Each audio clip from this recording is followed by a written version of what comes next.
El Economista Podcast.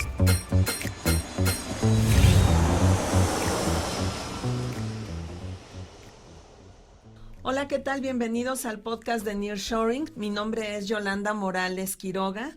Soy editora del reporte especial que cada 3 meses llega a sus manos a través del Economista, donde tratamos de hacer una revisión, un análisis de la mano de los principales expertos del comercio en México y en todas partes del mundo para ver cómo va el fenómeno de la relocalización en México. En esta ocasión estamos haciendo la grabación del podcast en un día martes 28 de abril. Recién se fue la misión de expertos que vinieron de Estados Unidos por parte del área de comercio liderados por Jamieson Greer, quien es el USTR de Estados Unidos, el representante de comercio de la Oficina de Comercio de Estados Unidos, y estuvieron por espacio de una semana aquí en México teniendo revisiones de alto nivel, tanto con funcionarios públicos como con representantes de cámaras de comercio, de cámaras de negocios y con industriales. Y tengo la oportunidad de conectarme hasta Washington, D.C. con el CEO y fundador de Valerio Consulting Group, Alejandro Valerio. Valerio, ¿cómo te va? Es un gusto tenerte aquí con nosotros. Muy buen día. Los actores son distintos y tal vez se pueda esperar una negociación más fluida y más amistosa entre la administración Sheinbaum y la administración Trump que la administración del primer ministro Mark Carney y el presidente Trump. Yo creo que aquí hay una relación de química, hay un tema personal también de por medio, que yo creo que el presidente Trump se siente más cómodo con la presidenta Sheinbaum que con el primer ministro Carney, y también de que me parece de que el acuerdo se va a materializar. No creo que haya cambio en el sentido de lo que sería la estructura de revisión en 6 años o inclusive hasta el 2036. Supuestamente el acuerdo debería, finalizarse o renegociarse para ponerlo en esos términos. Lo que sí yo veo más bien del lado de Estados Unidos es que quieren tener más control en la trazabilidad de los componentes que entran bajo su frontera, el caso del lado de México, y por igual en el caso de Canadá, en productos que no son necesariamente lo que son ahora mismo los motores de las exportaciones mexicanas. Muy bien. A ver, Alejandro, por lo que nos estás diciendo entonces, ¿existe la posibilidad de que este acuerdo siga pues entre los 3 países o vamos a tener 2 acuerdos o vamos a tener que negociar 3 acuerdos? ¿Cómo es que lo estás viendo tú? Yo creo que las tres partes se van a mantener. Yo creo que estas fricciones que uno puede ver que a veces son del punto de vista comercial, del punto de vista geopolítico o hasta del punto de vista personal, que es algo que caracteriza mucho, digamos, al presidente Trump, que a veces son por temas personales de cómo me cae o no el jefe de Estado, que toma algunas medidas de políticas públicas. Pero yo creo que si algo blinda tanto a Canadá como a México o la esfera del Tratado de Libre Comercio, es que en el mundo que nosotros vivimos, donde hay una fragmentación del comercio internacional, para Estados Unidos es esencial desde el punto de vista geoestratégico, desde el punto de vista de la geopolítica y desde el punto de vista de sus relaciones con su principal rival, que es China, de tener dos socios comerciales fiables y dos socios comerciales que no son una amenaza existencial para Estados Unidos, que es el caso de Canadá y México. Cuando uno toma todos esos factores en cuenta, en adición de los beneficios económicos que están sobre la mesa, yo no tengo la menor duda de que el acuerdo se vaya a renovar y que vaya a incorporar a las tres partes. Ok, muy bien, muy bien. Alejandro, también te quería preguntar, teóricamente o por lo que nos han dicho, la revisión, sí, la revisión del acuerdo iniciará formalmente hasta el 1 de julio. Sin embargo, ya con la visita de Jamieson Greer aquí a México y con los avances que ha dado, podríamos pensar que ya están pues armando los borradores con los que quieren llegar, o sea que van a llegar ya nada más como a firmar literalmente o cómo lo están viendo ustedes. Sí, hay un proceso, Yolanda, de, digamos, renegociación formal según lo que el calendario que está en el acuerdo, que son esta visita que ha hecho el representante de comercio, Greer, el representante Greer, también las visitas que él ha hecho al Congreso, porque toma en cuenta el Congreso de Estados Unidos, en específico lo que es en la Cámara de Representantes el Comité de Ways and Means, que tiene prácticamente toda la adjudicación del presupuesto federal, y por igual también la Comisión del Senado en el área de finanzas, que juega un rol cardinal también en el proceso de renegociación. Y para eso lo pongo eso en ese contexto porque es importante y una invitación también a nuestros amigos y colegas en México de ver lo que fueron las declaraciones en lo que fue la audiencia pública en el Congreso de diciembre del 2025 por el representante Green, donde él prácticamente delineó, digamos, lo que son los temas que ya le está tratando y que ya lo hemos venido hablando tú y yo. Es decir, bueno, no se pueden esperar que esto van a ser aranceles ceros.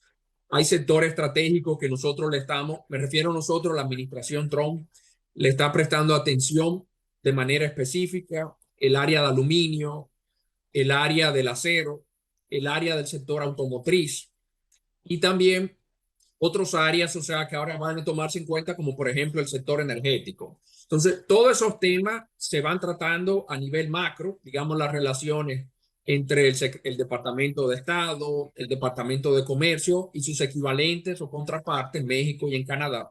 También lo que el trabajo que se hace a nivel del Poder Ejecutivo y el Poder Legislativo aquí en Washington, como lo que indicaba, o sea, estas comisiones, tanto en la Cámara de Representantes como en el Senado, que ya se han llegado a esos diálogos desde la administración Trump hasta estos representantes, estos legisladores. Por lo cual lo que podemos esperar es que el inicio formal de las negociaciones por mandato del tratado a partir del 1 de julio, pero probablemente estas negociaciones se extiendan hasta el 2027, Yolanda, por la complejidad de los temas, a menos que veamos una negociación expedita, pero yo no creo que eso sea así, digamos, por la parte contenciosa y qué tipo de obligaciones se puedan establecer. Te pongo un caso concreto. Lo que era el NAFTA antes del USMCA tenía como regla de origen en el sector automotriz alrededor del 63% de los componentes en la región norte. Me refiero a Canadá, Estados Unidos, México. Ahora, a partir del 2020, estamos hablando del 75%. Y aún así, la administración Trump no está conforme. Entonces, hay que ver, o sea, qué está dispuesto a ceder o no México y por lo mismo caso en el caso de Canadá. Ok, Alejandro, aquí me gustaría preguntarte cómo va a impactar en las inversiones, porque como tú sabes, el año pasado, cuando fueron los aranceles, pues sí hubo un impasse en el que entraron los anuncios de inversión. Entonces, yo no sé de qué manera estás viendo que esto pueda afectar si es que verdaderamente se va como estás observando hasta el 2027 esta revisión. Mira, es un buen punto, Yolanda, pero es bueno tomar en cuenta que estas negociaciones comerciales, así como también las relaciones México-Estados Unidos, hay que verla a corto, a mediano y a largo plazo. Y me explico. O sea, si uno ve inclusive hasta las proyecciones de crecimiento de México de este año, que lo tiene menos de un 2%, parte de las razones por las cuales se estila de que México no crecería más de lo que se espera, está porque la incertidumbre que genera este proceso de negociación comercial limita lo que son las inversiones al corto plazo.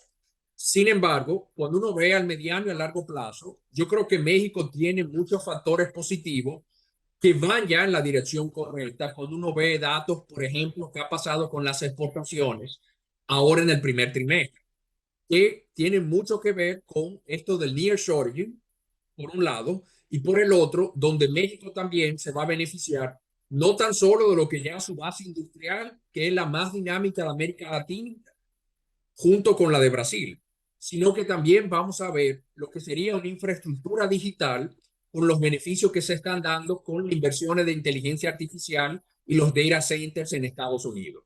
Y, por ejemplo, para ponerlo esto en perspectiva, el dato de marzo de las exportaciones no podía haber sido mejor para México. Prácticamente un récord, lo estaba viendo, era alrededor de más de 70,000 millones de dólares, con un crecimiento interanual de 28%.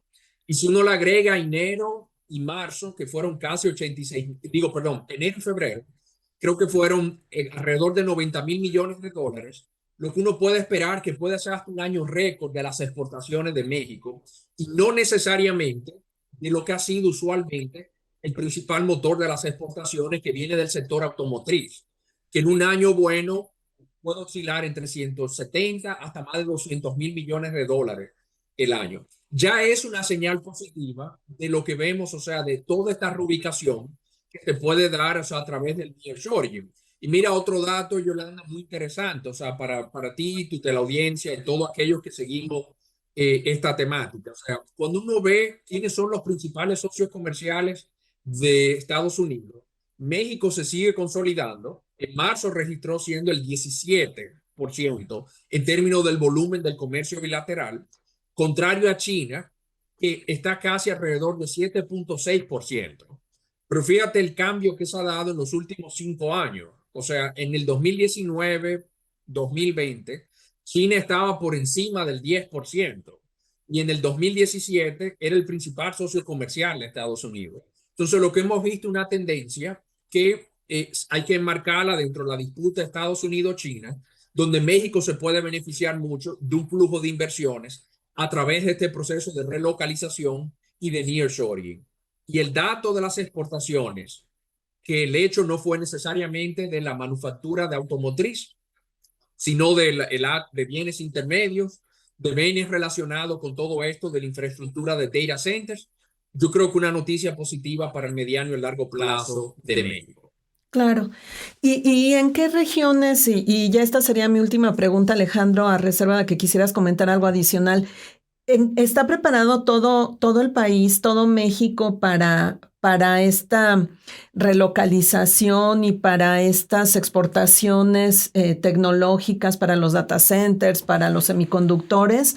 ¿O hay áreas específicas que son las que se están beneficiando? Yo creo, Yolanda, que va a ser esencialmente el área del Bajío y también el norte de México, o sea, en específico de Monterrey. Porque cuando uno ve todo esto de los ecosistemas industriales, o sea, los clústeres, ahí está lo que digamos la base manufacturera de México que va esencialmente hacia el mercado norteamericano. Entonces, ya hay una base donde se puede construir, es lo primero, y donde también ya se cumplen con requisitos que son sine qua non, como el hecho de la demanda eléctrica. Entonces, cuando uno ve los estados que ya de por sí están recibiendo un volumen de inversión para data centers, Querétaro, Guanajuato, Monterrey, yo creo que va a jugar también un papel en su momento por la demanda de energía y el hecho de que cuando uno ve los planes de inversiones de los big techs, o sea, de las compañías grandes de tech, de Apple, Microsoft, Google, estamos hablando de que para los próximos años entre 600 a 700 mil millones de dólares.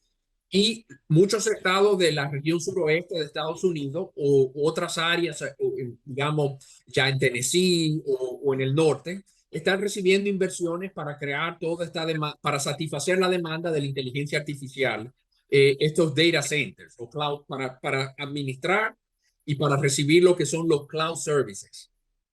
Y ahí viene donde con restricciones que se han dado a veces a nivel estatal en Estados Unidos por el tema de disputa de la demanda eléctrica, México entonces está sujeto a beneficiarse y donde uno puede ver, o sea, cuál sería un ecosistema natural son los estados fronterizos del norte y la zona del Bajío, que ya está conectado en el clúster industrial también de Estados Unidos. O sea que si yo fuera a hacer una apuesta, Yolanda, yo me sintiera bastante optimista con estos estados de México en la zona del Bajío y del norte, atendiendo la proyección y la demanda que se puede esperar de los servicios de cloud y los servicios de data centers aquí en Estados Unidos, que algo muy importante, Yolanda, son ahora mismo el motor que ha llevado a que el mercado de valores aquí en Wall Street no sufra más de lo que ha sido el shock petrolero generado por el conflicto del Golfo Pérsico. Claro. Pues Alejandro, nos llenas, o particularmente a mí me llenas también de optimismo después de escucharte, pues veo que hay señales positivas, tú estás leyendo señales positivas. Y esto pues va a redundar en crecimiento en la actividad económica de mi país, si bien imagino que va a ser muy gradual, pero son buenas noticias, ¿no? Así es, así es. O sea que muchas veces, Yolanda, uno estar en el día a día, es bueno tener una visión a distancia y también ver, o sea, los números desde el punto de vista estratégico. Y me parece que cuando ahora estamos grabando el podcast, uno puede ver todos los titulares en la prensa mexicana y se puede ver el dato de las exportaciones. Pero la historia que trae esas exportaciones al mediano y a largo plazo, a mí me parece que es bastante positiva para México. Muy bien, pues con eso nos quedamos, Alejandro. Te agradezco mucho la oportunidad de conversar contigo nuevamente, de habernos conectado contigo que estás en Washington, D.C. Muchísimas gracias. No sé si quieres agregar algo adicional. Si no, daría por terminada esta conversación. Solo agradecerte tu tiempo, Yolanda, a ti y a tu teleaudiencia. Y siempre para mí un placer conversar contigo y el economista. Muchísimas gracias, Alejandro. Y muchísimas gracias también a ustedes que nos dieron tiempo para conectarse con nosotros, para escucharnos, para analizar con nosotros lo que estamos viendo. Mi nombre es Yolanda Morales. Los espero próximamente en una nueva emisión de este podcast de Nearshoring que hacemos en El Economista. Hasta pronto. El Economista Podcast.